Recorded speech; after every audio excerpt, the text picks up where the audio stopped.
Bismillahirrahmanirrahim. Assalamualaikum warahmatullahi wabarakatuh.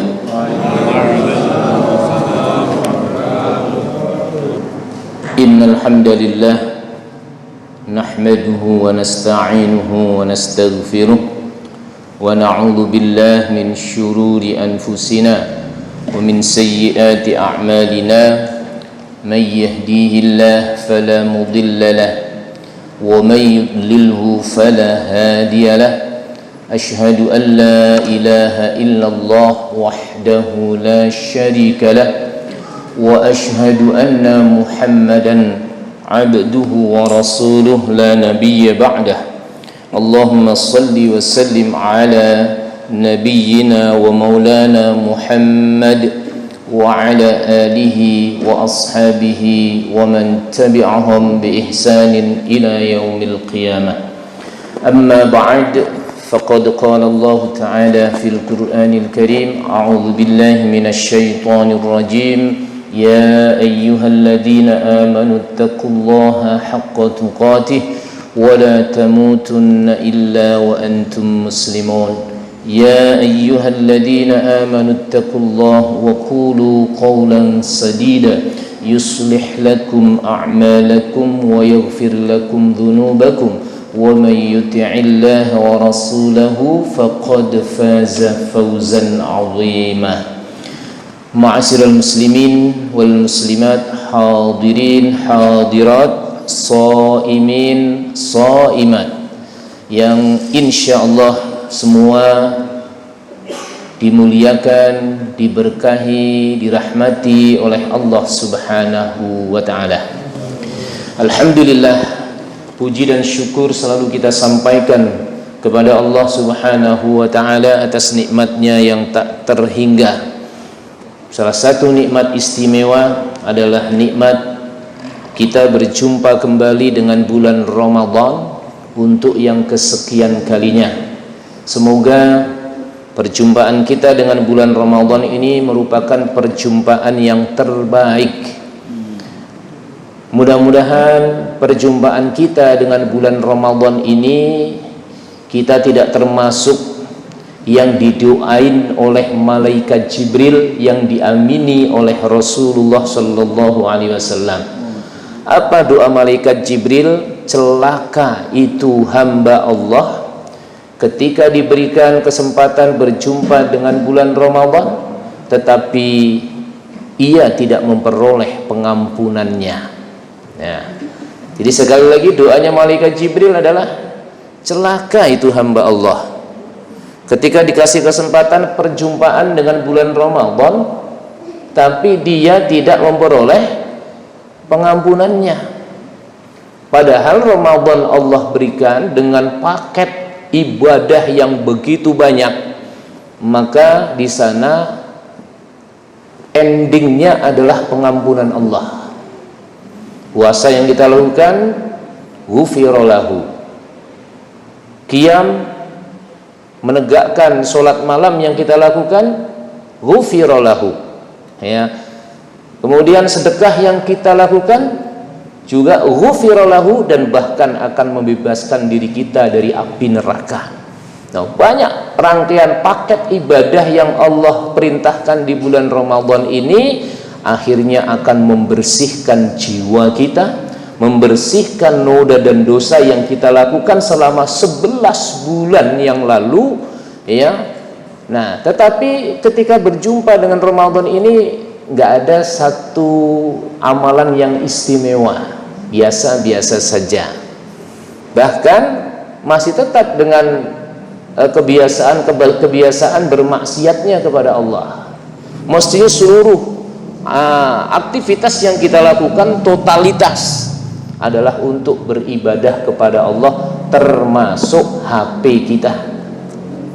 Ya, HP-nya gunakan untuk beribadah kepada Allah. Caranya gimana? Stop hoax, ya, stop kemudian banyolan-banyolan yang membuat hanya tertawa yang nggak ada manfaatnya. Stop banyolan-banyolan yang ada di grup yang kemudian membuat orang tersinggung, ya, dan seterusnya. Gunakan seluruh, ya, jari-jari kita yang kita gerakkan ya dengan HP kita itu memberi manfaat bagi orang lain atau setidaknya membawa manfaat bagi diri sendiri. Ya. Nah, gimana caranya? Ya disulap lah gimana ya. Dengan cara apa?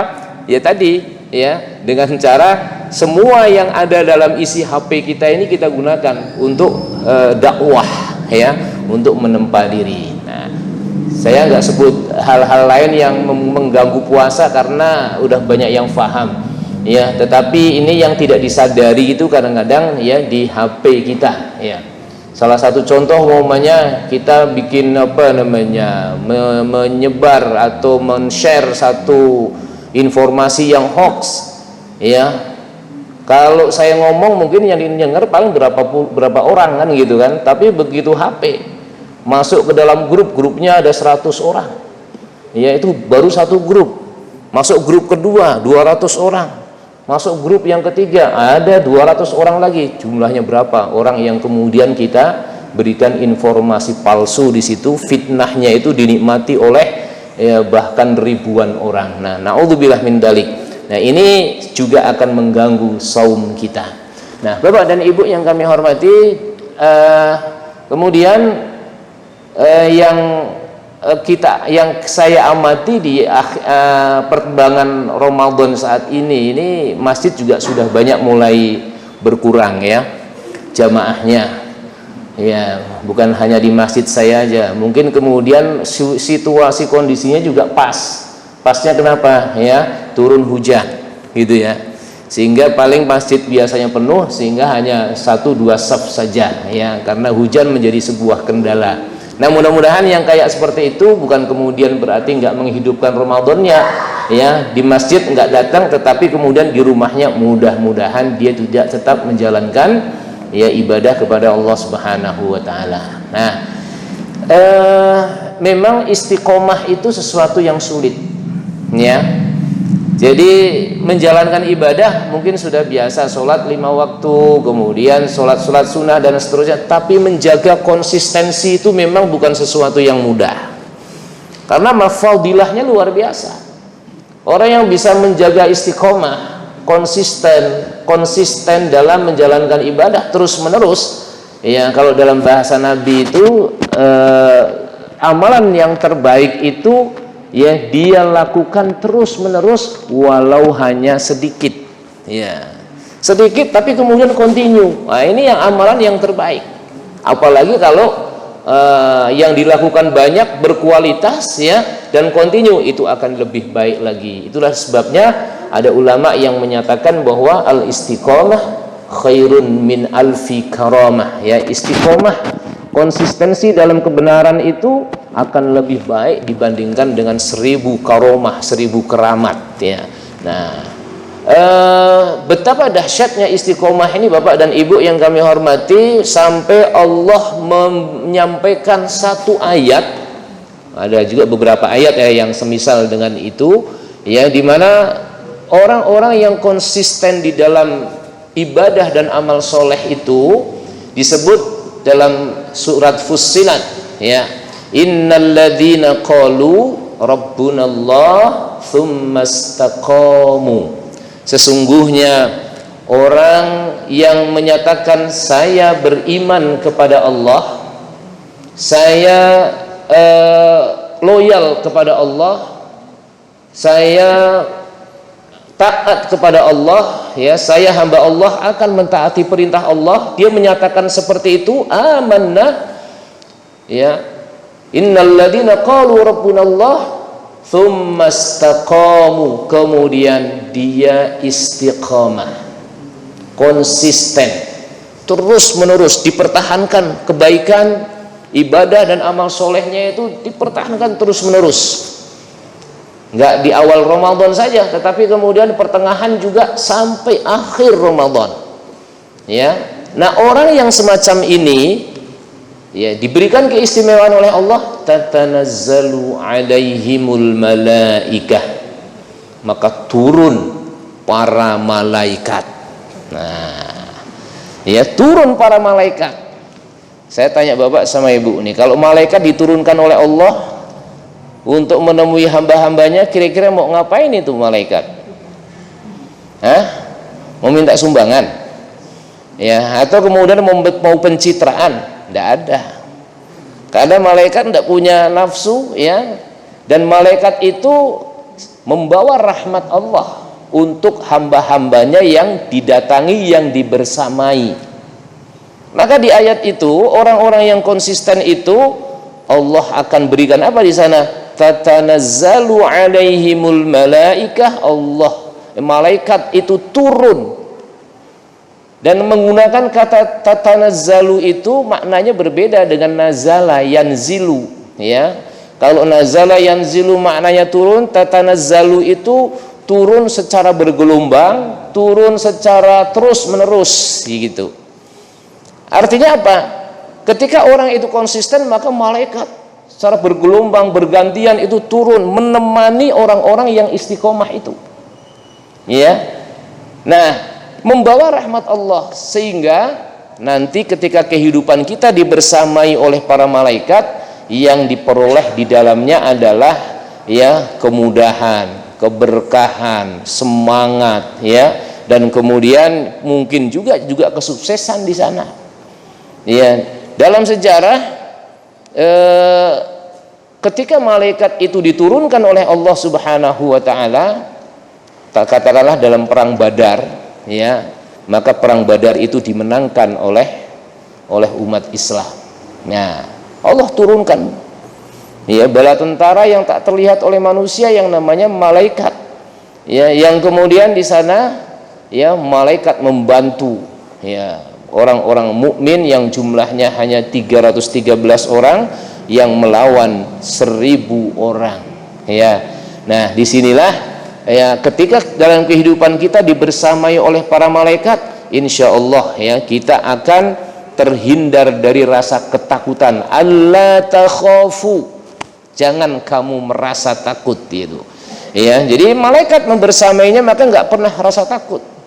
Walau minyak goreng langka, gas naik, bensin naik, ya, harga-harga sembako, ya, juga naik, nggak khawatir dia.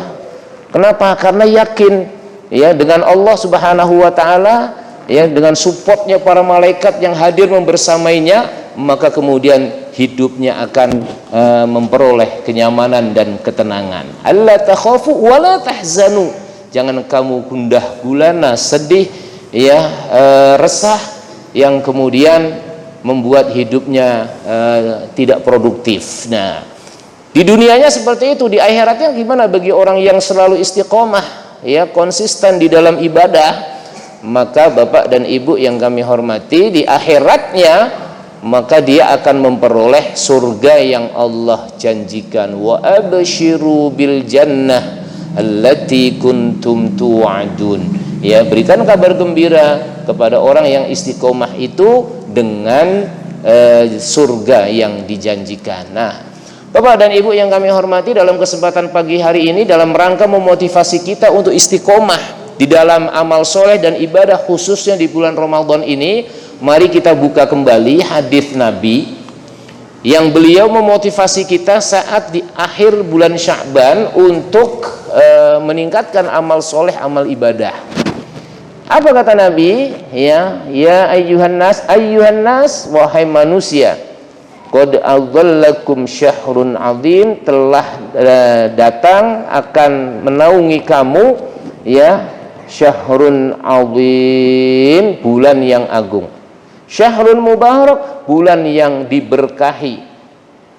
Ramadan disebut oleh Rasulullah dengan bulan agung, bulan diberkahi. Apa keagungan dan keberkahannya? Nah, ini keagungan dan keberkahan Ramadan itu Allah sebut ada beberapa poin. Yang pertama adalah ada Lailatul Qadar, satu. Yang kedua, ada puasa di siang harinya.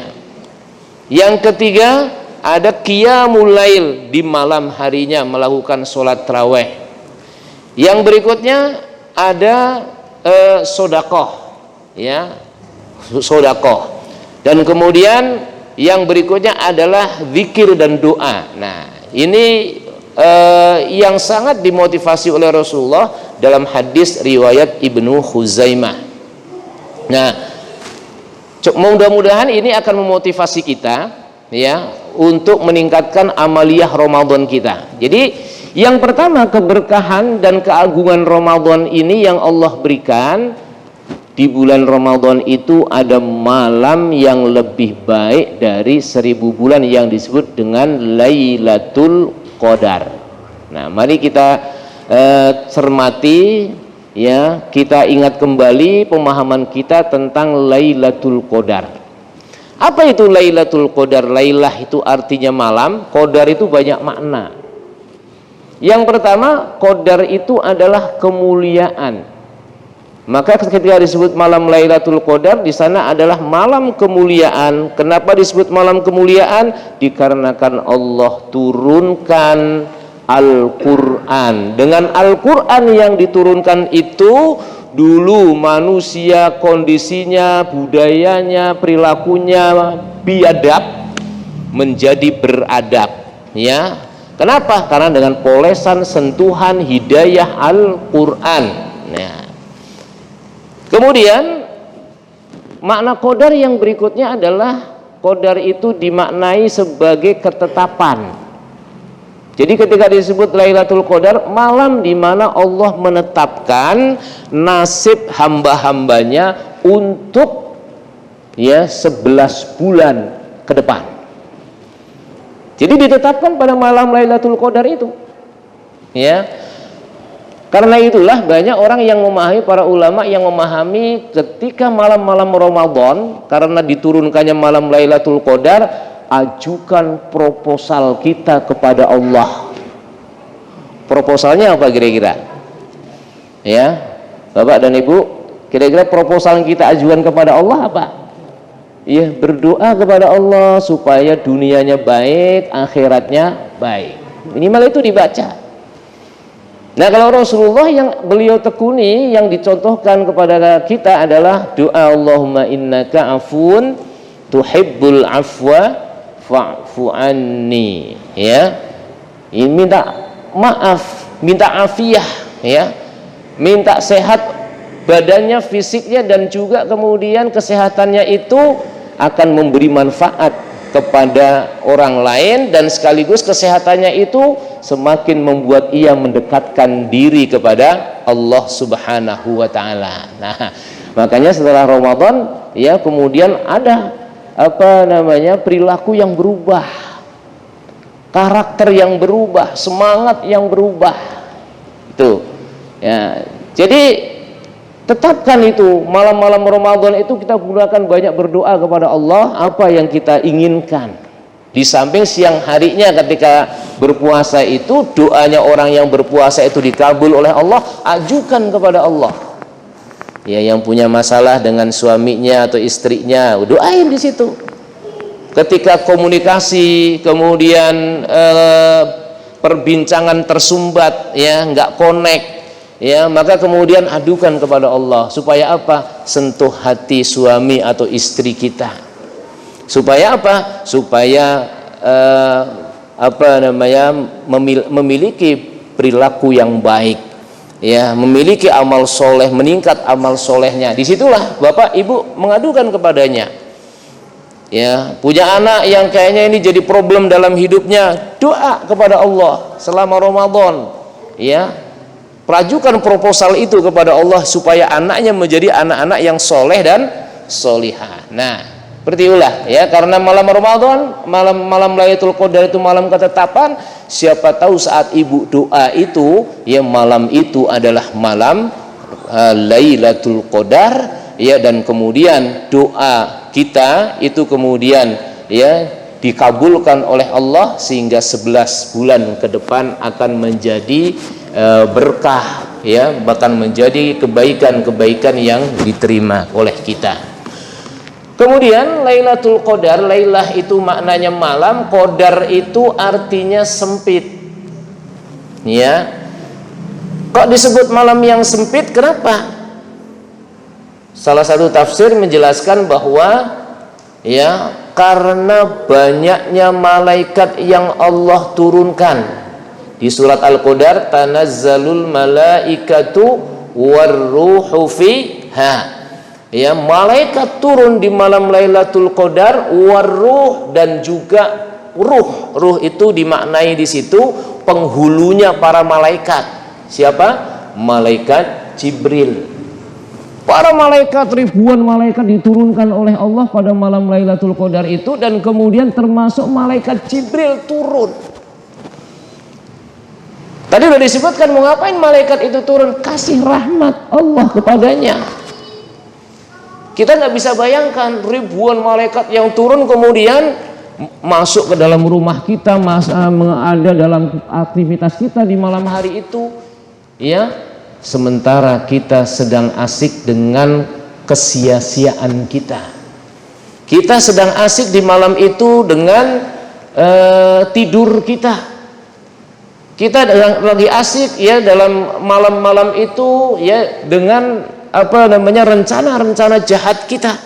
Na'udzubillah min dzalik. Padahal itu malaikat diturunkan oleh Allah ya untuk memberikan rahmatnya kepada kita. Nah, jadi ribuan para malaikat, saking banyaknya malaikat itu yang diturunkan oleh Allah, maka seakan dunia itu menjadi sempit. Itulah makna Lailatul Qadar, malam yang sempit itu maksudnya itu. Nah, Bapak dan Ibu yang kami hormati, ya, Lailatul Qadar ini pula yang kemudian menjadi motivasi bagi para sahabat Nabi, ya, untuk berkompetisi melawan umat-umat yang terdahulu. Pertanyaannya sederhana, kira-kira umat Nabi Muhammad itu mampu nggak bersaing, ya, berkompetisi dalam amal ibadahnya dengan umat yang terdahulu? Mampu nggak menyaingi mereka atau mengalahkan mereka? Ya, secara rasional sederhana kita berpikir, orang-orang terdahulu itu umurnya panjang atau pendek, Bapak dan Ibu? Panjang. Nabi Adam itu umurnya berapa? Kira-kira 1000 tahun. Nabi Nuh berapa umurnya? Dakwahnya saja Nabi Nuh itu 950 tahun. Ya, itu dakwahnya. Nah, belum kalau umurnya berapa? Ya, sebelum berdakwah beliau, ya mungkin bisa sampai 1000 tahun juga. Nah, umatnya Nabi Muhammad umurnya berapa? Kalau standarnya kepada Nabi berapa? 63 tahun atau 62 tahun 2 bulan, ya, 22 hari. Nah, itu usia Nabi Muhammad. Nah, kalau kemudian kita standarnya pada usia Nabi, berarti sekitar 60-an tahun. 60 tahun mau bersaing dengan yang usianya hampir 1000 tahun. 900-an tahun sampai 1000 tahun gitu. Iya, sangat berat. Gitu kan? Nah, dengan adanya Lailatul Qadar ini sebagai poin besar bagi umat Nabi Muhammad, ya, untuk mendulang, ya, pundi-pundi pahala di bulan Ramadan sehingga akan mampu menyaingi umat-umat yang terdahulu. Ya. Kan di bulan Ramadan ketika kita memperoleh malam Lailatul Qadar itu di sana gimana? Khairun min alfi syahrin. Apa maknanya? Lebih baik dari 1000 bulan. 1000 bulan itu berapa tahun, Bapak dan Ibu? 83 tahun. Itu kalau mendapatkan satu Lailatul Qadar saja itu akan memperoleh kebaikan kurang lebih setara dengan 83 tahun. Gitu ya. Nah, Lailatul Qadar itu datangnya setiap Ramadan atau seumur hidup sekali, setiap malam Ramadan. Dan dirahasiakan datangnya. Bisa di awal, pertengahan, atau di akhir. Ya. Nah, Bapak dan Ibu yang kami hormati, karena itulah awal sampai akhir itu kita harus tetap konsisten istiqomah tadi dalam menjalankan ibadah di bulan Ramadan ini. Ya. Nah, kalau kita seumur hidup kita, katakanlah Bapak Ibu kita semuanya dikasih umur, ya, sampai 70 tahun atau 60 tahun lah, ya, sesuai usianya Nabi umpamanya. 60 tahun balik kita umur berapa? Ya, katakanlah baliknya umur 15 tahun. Ya, kalau 15 tahun berarti ada berapa tahun di situ? Ya, kita berjumpa dengan Ramadan. ya kurang lebih sejak balik itu ya 25 tahun. Ya 25 tahun, ya nggak usah semuanya lah, ya katakanlah 10 kali saja berjumpa dengan bulan Ramadan itu dan menemui Lailatul Qadar. Jadi berapa dikalikan? 83 tahun kali 10 udah berapa? 830. Itu kalau menemui Lailatul Qadar itu sampai 10 kali. Hampir menyamai umat terdahulu. Nah, kalau dapatnya Lailatul Qadar itu sampai 20 kali, dikalikan aja. 83 kali 20 ya sekitar 1600-an tahun. Ya, artinya apa?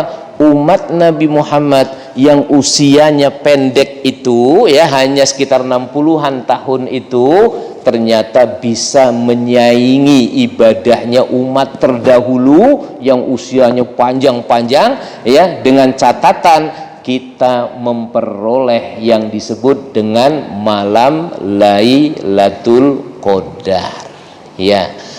Nah, Bapak dan Ibu yang kami hormati, karena itulah mari kita perbaiki ya ibadah kita, terus konsisten di dalam ibadah di bulan Ramadan ini ya. Minimal Bapak Ibu berdoa, ya Allah berikan kami kekuatan dan semangat untuk beribadah selama bulan Ramadan ini ya. A'inni ala dzikrika wa husni ibadatika ya. A'inni ala dzikrika wa syukrika wa husni ibadatika, ya Allah bantulah aku ya untuk mensyukuri nikmatmu ya, ala dzikrika untuk mengingatmu dan untuk mensyukuri nikmat-nikmatmu yang telah kau berikan kepadaku, dan kemudian bantulah aku untuk memperbaiki ibadah aku ya Allah. Nah itu ya, itu selalu diungkapkan supaya apa? Selama Ramadan itu betul-betul kita dibimbing oleh Allah ya, untuk diberikan kemudahan untuk meningkatkan amal soleh, amal ibadah kita kepada Allah Subhanahu wa ta'ala. Nah, jadi itu Lailatul Qadar yang Allah berikan itu jangan sia-siakan, dan itu akan terjadi pada setiap bulan Ramadan, dan terjadinya hanya satu kali, terjadinya pada malam hari ya, dari waktu maghrib hatta matla'il fajr, sampai datangnya waktu fajar, waktu subuh gitu ya. Nah, begitu waktu subuh, malaikat sudah siap-siap kembali lagi ke markasnya, kembali ke tempatnya lagi ya. Karena itulah kadang-kadang ada ulama yang kemudian menjelaskan ciri khas dari Lailatul Qadar yang terjadi di malam harinya itu, pagi harinya terik matahari, tidak begitu menyengat. Dikarenakan apa? Sinar matahari di pagi hari terhalangi oleh sayap-sayap malaikat yang ribuan jumlahnya datang dan kemudian akan kembali ke markasnya lagi, sehingga terik mataharinya tidak begitu menyengat. Nah, itu pendapat dari ulama yang menyebutkan tentang ciri malam Lailatul Qadar. Nah, Bapak dan Ibu yang kami hormati, ini bagian pertama yang perlu disampaikan supaya kita termotivasi dalam menjalankan ibadah kepada Allah. Kemudian hal yang kedua yang dimotivasi oleh Nabi di sini puasanya. Nah, puasa itu Masya Allah ya, disebut dalam surat Al-Baqarah 183 itu bukan sekedar menahan lapar dan haus saja, tetapi di sana akan menaikkan derajat kita menjadi manusia yang bertakwa ya, menjadi manusia yang bertakwa. Nah, puasa sangat korelatif dengan menempa karakter manusia menjadi manusia yang bertakwa. Kenapa? Karena ada dua dimensi yang kemudian ya digarap dalam ibadah puasa itu. Apa? Dimensi jasad ya, fisik kita. Kemudian yang kedua dimensi ruh. Karena manusia itu terdiri dari dua unsur tadi. Kalau dua unsur tadi seimbang ya, ini menjadi manusia insan kamil, manusia yang sempurna. Nah, kenyataannya dalam kehidupan kita antara jasad dan ruh ini sering tidak seimbang. Kira-kira Bapak Ibu lebih dominan di mana perhatiannya? jasadnya atau ruhnya? Jasadnya. Jasadnya, menu jasad itu apa? Ya makanan-makanan dan seterusnya. Bahkan dengan makanan, minuman, ya itu semua menjadikan kehidupan kita itu hampir sama seperti binatang, ya kan? Binatang makan enggak? Makan. Binatang minum enggak? Minum. Binatang tidur enggak? Tidur. Nah, kita makan enggak? Makan. Kita minum juga, kita tidur juga. Ya, hampir persis kalau kemudian hidupnya itu hanya untuk itu. Makanya tidak sedikit ayat Quran yang menyebut bahwa ada manusia yang karakternya seperti binatang, wujudnya manusia tetapi sifatnya seperti binatang. Makan minum aja, orang udah bicara kuliner, masya Allah ya, dimanapun akan didatangi gitu kan. Tapi begitu berbicara ada taklim di mana nih, ntar dulu, ruhnya dibelakangkan ya. Tapi begitu persoalan kuliner, wah, apalagi di grup udah diumumin, wah ini di mana nih, pecak duren umpamanya ya, atau pecak mana, langsung ya pada semangat itu. Tapi kemudian begitu ayo kita taklim ya, ini banyak yang kemudian tidak merespon ya. Nah, Bapak dan Ibu yang kami hormati, jadi banyak di antara kita yang 11 bulan sebelumnya ini fokusnya kepada fisik, ruhnya banyak terabaikan. Apa makanan ruh?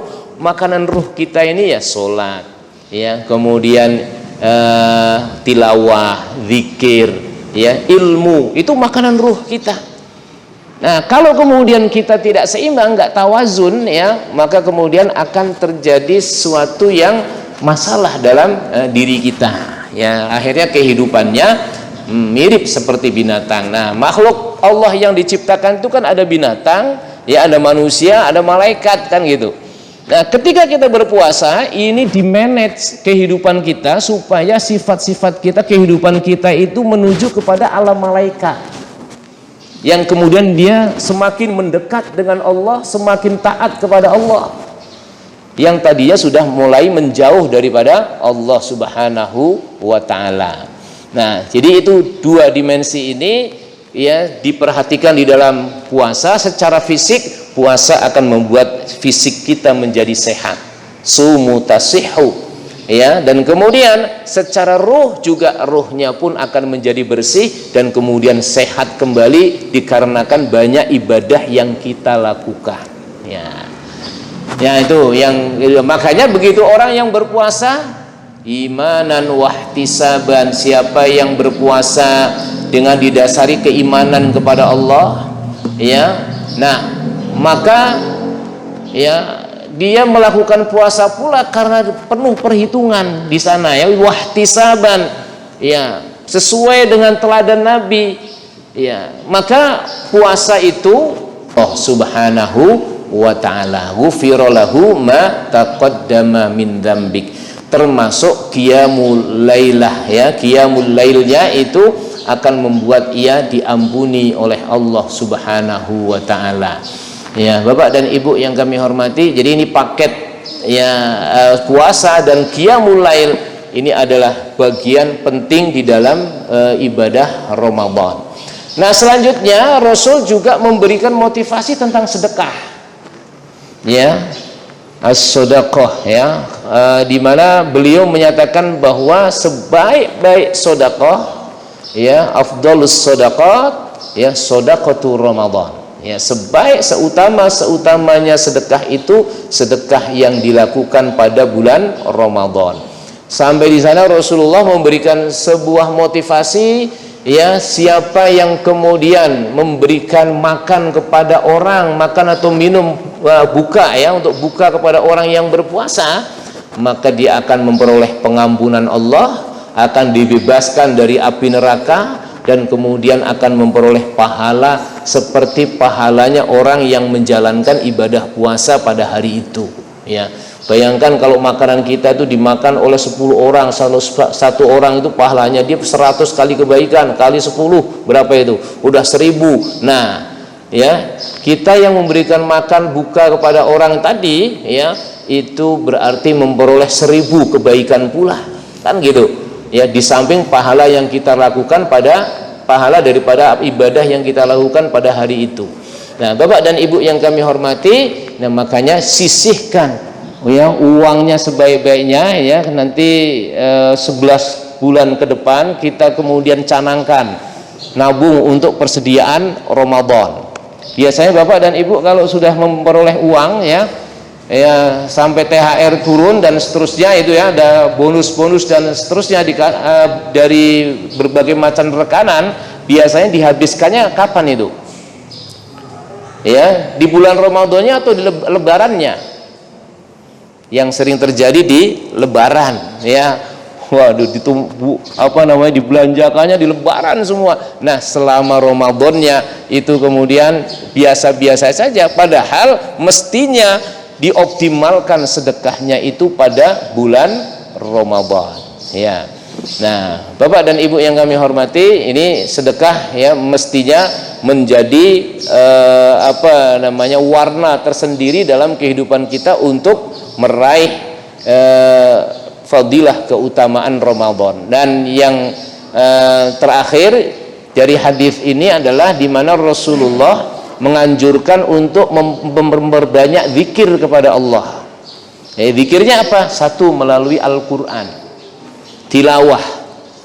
Karena Quran itu zikra, inna nahnu nazzalna dzikra ya, bagian dari zikir pula di sana. Ketika kita membaca Al-Quran itu kita sedang berzikir, apalagi kalau membacanya sampai dipahami makna yang terkandung di dalamnya. Bagaimana Nabi selama Ramadan dibersamai oleh malaikat Jibril. Kira-kira kalau dibersamai oleh malaikat Jibril apa di sana? Bayangan saya si Nabi menghafal atau membaca, malaikat Jibril menyimak, maka terjadi tasmi' ya, menyimak ya, saling simaan, kemudian terjadi pula tasmi' bil ghaib ya, menyimak tapi tanpa ada Al-Qur'annya, karena zaman Nabi kan belum ada tulisan Quran yang seperti sekarang kita punya kan gitu ya. Jadi disimak itu betul-betul ditelaah ya, diperhatikan oleh malaikat Jibril. Nah, tidak ketemu sudah di sana hatam 30 juz terusnya, itu nggak ketemu, tapi ketemunya ketika hatam 30 juz itu justru pada masa sahabat ya. Karena itulah ketika mau sampai menghatamkan itu ya bagus, tetapi esensinya di sana adalah ya memahami isi kandungan Al-Quran ya. Banyak kan kita nggak connect karena bahasa kita bukan bahasa Arab ya.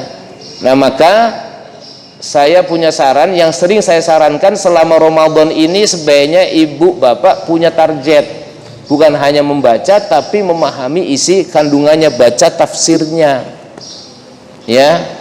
Kalau surat Al-Quran jumlahnya begitu banyak, 114 surat, pilih ayat surat-surat favorit. Paling tidak Bapak dan Ibu kan punya surat-surat langganan ya. Nah, surat-surat langganannya itu apa Bapak dan Ibu? Ya, kulhu, kul a'udzu birabbil falaq, kul a'udzu binnas. Yang paling pendek apa itu? Surat Al-Kautsar ya, satu surat yang nggak ada huruf mimnya di situ ya. Nggak ada huruf mim sama sekali ya. Jadi itu surat Al-Kautsar. Nah, Bapak dan Ibu yang kami hormati, itu coba bukan hanya dihafal tapi dipahami isinya ya, makna perkataannya, oh begini maksudnya, dan kemudian dipahami isinya, asbabun nuzulnya, kenapa surat yang terpendek ini diturunkan, inna a'tainakal kautsar, sesungguhnya kami telah memberimu nikmat yang banyak. Nah, itu artinya begitu. Kok ujuk-ujuk tiba-tiba Allah memberikan informasi sesungguhnya kami telah memberimu nikmat yang begitu banyak? Ada unsur apa di sana? Ternyata ada peristiwa ya. Peristiwanya apa? Peristiwanya di mana Rasulullah dibuli habis-habisan oleh orang-orang kafir. Jadi pembulian itu sudah ada sejak zaman ya dulu gitu kan, ada dibuli habis-habisan ya. Wow, umatnya Nabi Muhammad itu orang-orang miskin, pengikutnya orang-orang susah semua gitu kan. Wah, ini luar biasa. Nah, akhirnya Allah turunkan ayat itu. Apa? Ya, sesungguhnya kami telah memberimu nikmat yang begitu banyak. Yang putus nikmat itu bukan kamu, tapi apa? Mereka orang-orang kafir. Inna syani'aka huwal abtar. Karena nikmat yang Allah berikan kepadamu banyak, maka apa? Fasholli li rabbika wanhar, maka sholatlah kamu kepada Tuhanmu dan kemudian berkorbanlah. Nah, ini kalau memahami ayatnya kan begitu dibaca di dalam sholat, dijiwai, ya, bisa menjiwai sehingga sholatnya bisa connect dengan Allah. Ya, sering kan kita sholat kita ini kan nggak connect dengan Allah ya Bapak dan Ibu, ya. Baru mulai takbir Allahu Akbar sudah ingat dengan yang di dapur. Ya, begitu takbir Allahu Akbar baca surat, ya, udah ingat yang lain-lainnya. Ini terbawa dalam situasi kondisi sholat kita, sehingga apa? Sholatnya tidak berkualitas karena tidak connect antara yang dibaca, ya, dengan, ya, yang di hati kita. Nah, Bapak dan Ibu yang kami hormati, ini ada target paling tidak surat-surat pilihan tadi dipahami dengan sebaik-baiknya sehingga akan mengganggu, akan membuat, ya, sholat kita ini menjadi lebih khidmat lagi, lebih khusyuk. Nah, itu zikir melalui Al-Qur'an, ya, tilawah Quran. Nah, berikutnya zikir juga melalui bacaan-bacaan. Nah, di hadis ini yang dianjurkan supaya dibaca selama Ramadan itu adalah asyhadu alla ilaha illallah. Itu satu, ya. Kemudian astaghfirullah, dua. Ya, kemudian as'aluka ridhaka wal jannah, tiga. Kemudian wa a'udzubika min sakhatika wan nar. Apa artinya?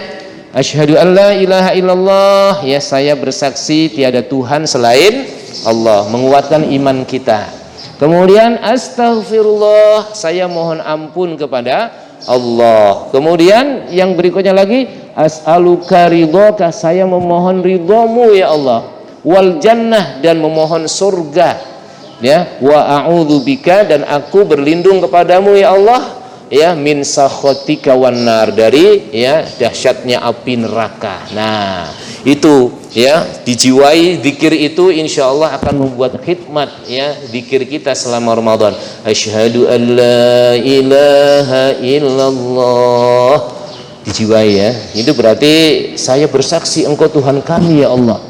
Astaghfirullah, saya mohon ampun kepada Allah, ya.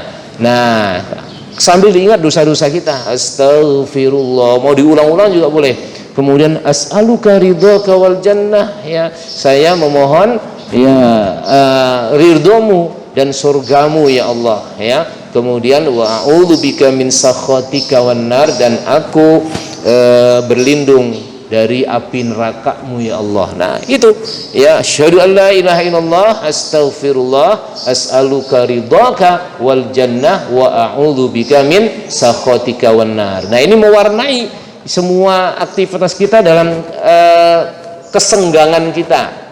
Mau buka baca itu boleh, ya kan? Mau sahur, ya, biasakan itu juga boleh. Mau jelang maghrib, jelang apalagi nyantai, asyhadu an la ilaha illallah, astaghfirullah, as'aluka ridhaka wal jannah wa a'udzubika min sakhatika wan nar. Nah, ya, ditambah tadi begitu memasuki 10 hari yang terakhir, di mana Rasulullah bersabda, kata Aisyah, Rasul sering mengucapkan Allahumma innaka afuwun tuhibbul afwa fa'fu anni, gitu, ya. Nah, baik, sampai di sini mudah-mudahan ini menjadi motivasi kita, ya, meningkatkan amalan kita. Sekarang udah masuk waktu syuruk, masih ada waktu 10 menit lagi, ya, masih ada waktu 10 menit lagi untuk tanya jawab, dan nanti dilanjutkan dengan sholat syuruk. Silakan kalau ada. Silakan Bu. Ada Ibu tuh mau nanya. Nah, ada mic-nya nggak? Didengerin ya, saya sudah mau dengar. Assalamualaikum warahmatullahi wabarakatuh. Biar di sini aja. Sini aja. Kita kan manusia biasa, bukan malaikat. Suaranya kedengeran ya? Ada mic-nya yang suara. Jadi kadang kita hilap kan, yang Bentar Bu, ya, dikasih mic Bu. kasih ya, kedengeran. Udah masuk PDIP saya Bu, ya. Ya, terjadi penurunan daya ingat dan pendengaran, ya. Ulangi lagi ya. Ya. Assalamualaikum warahmatullahi wabarakatuh. Waalaikumsalam warahmatullahi wabarakatuh. Yang saya mau tanya Pak Ustaz, kita kan ini manusia biasa yang tidak apa tuh, tidak luput dari kesalahan apa gitu ya, kelemahan atau apa itu kita langsung ingat bahwa kita biasa kita lupa kan, oh kita tadi ini berbuat apa gitu ya. Jadi saya biasa saya diterima ini dosaku ini diterima Allah tuh gimana. Jadi nggak sengaja gitu loh, umpama pergi satu kantor gitu ya, terus dia nggak terima kita gitu, umpama ya ada kesel dalam hati, kok aku nggak diterima ini sama ini bapak ini, padahal bosnya itu aku saudara atau apa gitu kan. Jadi selalu ada rasa-rasa was-was gitu. Apa itu dosa atau apa itu yang saya. Jadi biasa saya kembali lagi ke diri saya. Apa ini saya salah atau apa gitu. Tapi saya terusin aja apa yang saya cita-citaku tuh mau ketemu langsung ya, namanya kita cari sesuap gitu ya Pak, kalau kayak ini itu aja yang saya mau tanya. Sudah Bu? Baik. Waalaikumsalam warahmatullahi wabarakatuh. Baik ibu-ibu sekalian dan ibu yang bertanya ya. Jadi merespon dari pertanyaan tadi, saya sampaikan bahwa kullu bani Adam khata'. Setiap anak cucu Adam itu adalah dia pasti berbuat dosa. Ya, tetapi di sana ada satu motivasi yang luar biasa yang diberikan kepada kita. Sebaik-baik orang yang berbuat dosa itu adalah at-taib, ya, orang yang bertaubat. Ya, bertaubatnya dengan cara apa? Nah, tadi sudah disebutkan dengan beristighfar, gitu. Nah, ketika kita merasa ini saya berbuat dosa, saya berbuat salah, langsung astaghfirullahaladzim. Ya, faqul istaghfiru innahu kana ghaffara. Ya, suruh kita bermohon ampun kepada Allah karena Allah adalah Maha Pengampun. Nah, semua yang membuat kita was-was, semua yang membuat kita gundah, semua yang membuat kita merasa ini enggak diterima dan seterusnya, ini adalah akibat ya mungkin perbuatan dosa-dosa kita yang kita lakukan. Nah, karena itulah jangan khawatir, jangan kemudian membuat kita resah terus-menerus. Nah, diakhiri dengan istighfar tadi. Astaghfirullahaladzim, ya. Kalau memang ada kesalahan dengan manusia, ya Allah nggak akan ampuni sebelum ya diselesaikan dengan manusia tersebut. Makanya begitu kita bertemu dengan teman kita, ya, berjabat tangan akan menggugurkan dosa, menebarkan salam juga begitu, gitu kan, sampai kemudian saling memaafkan satu dengan yang lain, gitu kan. Yuk kita pulang yuk, saya maafin dari batin ya, nah, gitu kan. Itu dibiasakan dalam sebuah majelis ketika kita berinteraksi dengan manusia, ya. Ketika kita sudah mengatakan mohon maaf lahir batin, ya udah plong hatinya, ya. Atau kemudian kita sudah beristighfar kepada Allah Subhanahu wa taala, astaghfirullahaladzim, istighfar yang dijiwai, istighfar yang kemudian betul-betul kita mengakui saya ini adalah hamba yang banyak dosa, ampuni dosa-dosa kami ya Allah. Nah, ini akhirnya akan membuat hati kita menjadi nyaman, hati kita menjadi tenang. Nah, biasakan dengan itu memohon maaf, ya, saling memaafkan dengan sesama manusia, dan kemudian perbanyak istighfar kepada Allah Subhanahu wa taala, ya. Nabi yang jelas sudah diampuni dosanya oleh Allah, dijamin masuk surga saja, masih membiasakan istighfar dalam sehari semalam tidak kurang dari 100 kali, ya. Jadi gitu Bu, ya. Insyaallah dengan begitu, ya, jiwa kita akan menjadi tenang, ya. Ketika tenang itu muncul, maka udah was-was insya Allah akan hilang, gitu ya. Nah, baik, yuk silakan, ada lagi. Assalamualaikum warahmatullahi wabarakatuh. Waalaikumsalam warahmatullahi wabarakatuh. Pak Ustadz, tadi Pak Ustadz membacakan ayat yang awal itu, bahwa kalau nggak salah ayat Al-Quran surat Al-Fusilat, ya. Itu ayat berapa Mas? Ayat 30 kayaknya, 30 ya. Ayat 30 kayaknya ya.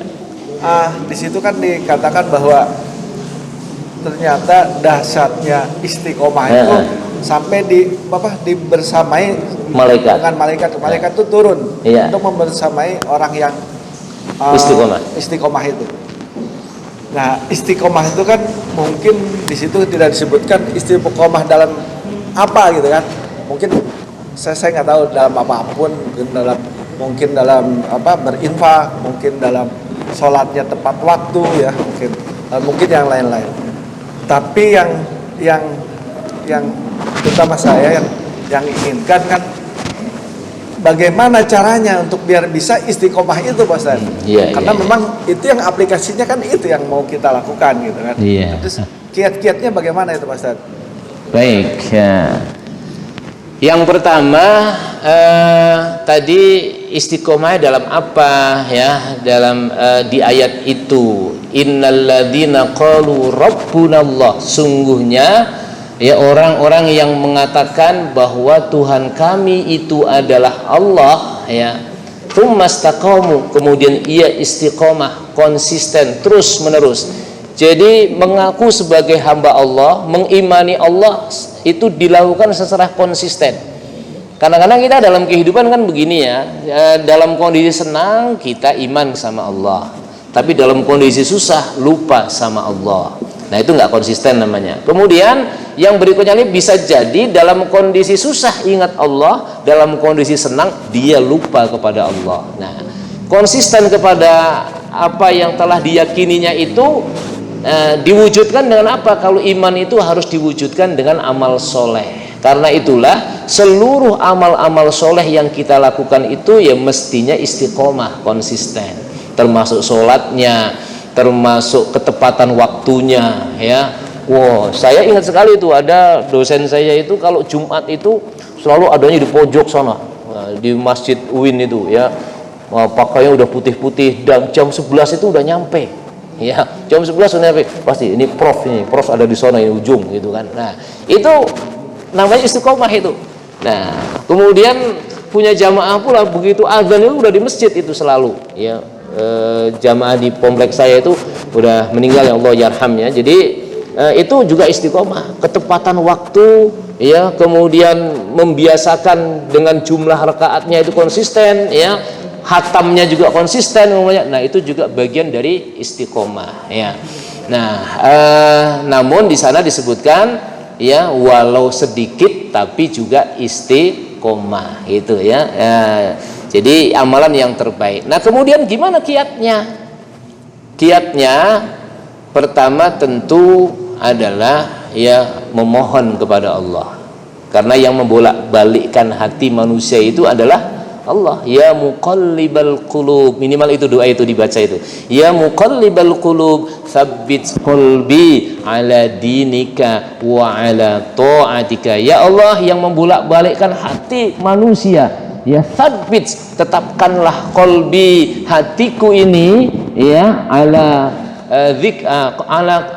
Allahumma ya Allah ya muqallibal qulub, tsabbit qalbi ala dinika, untuk tetap pada agamamu ya Allah, wa ala ta'atika, untuk tetap dalam ketaatan kepadamu. Nah itu selalu dimintakan kepada Allah, tapi dijiwai tadi ya, supaya tetap konsisten di dalam beragama dan menjalankan ketaatan kepada Allah Subhanahu wa taala. Itu yang pertama.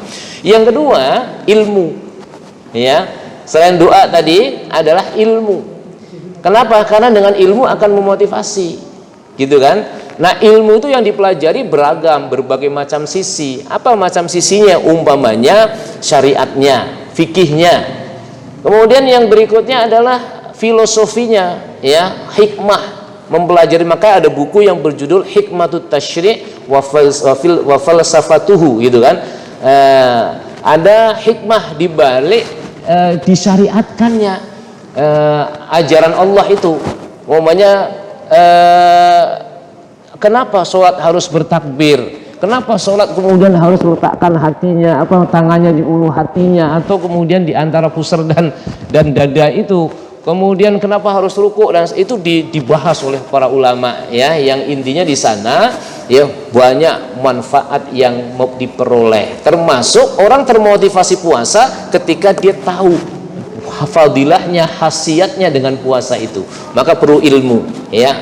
Nah, kemudian yang berikutnya lagi selain ilmu, ya ini penting. Apa? Selalu berada di dalam komunitas atau jamaah yang baik, yang soleh. Dalam bahasa hadisnya itu adalah suhbatus solihin, bersahabat, berteman, bersahabat yang dekat dengan orang-orang yang soleh. Karena sahabat itu, teman itu akan mempengaruhi karakter kita, akan mempengaruhi kebiasaan-kebiasaan kita. Coba kalau Bapak seringnya ngumpul di kelompok yang suka banting-banting kertas, ya setiap malam itu, ya di pos, ya akhirnya tadinya nggak bisa, ingin belajar bisa juga. Ya, kenapa? Karena kebiasaannya ngumpul di situ.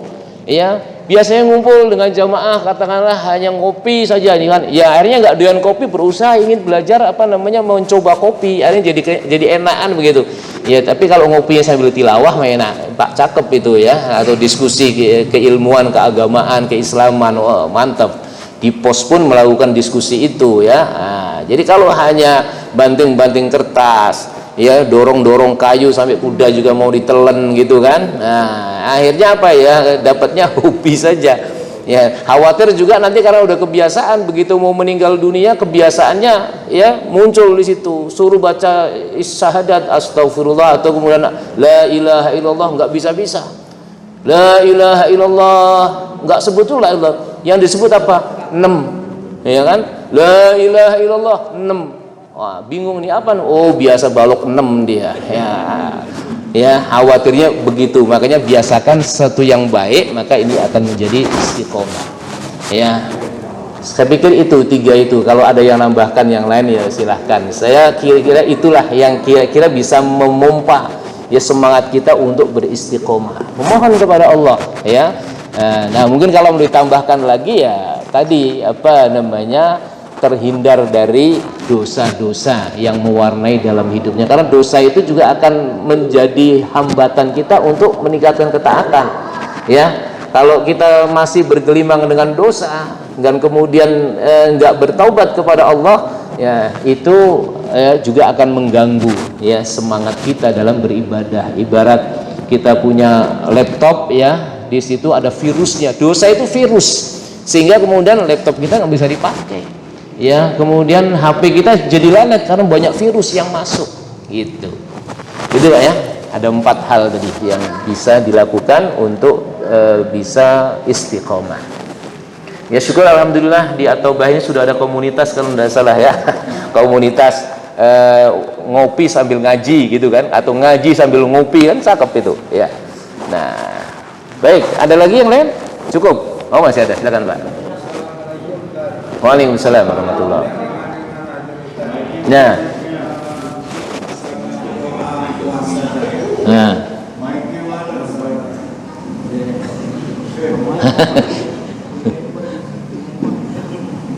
Saya mendengar beberapa ulama itu masalah doa puasa.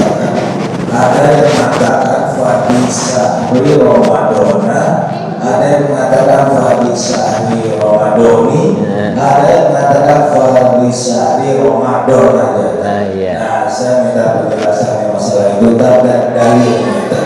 Baik. Assalamualaikum warahmatullahi wabarakatuh. Waalaikumsalam warahmatullahi wabarakatuh.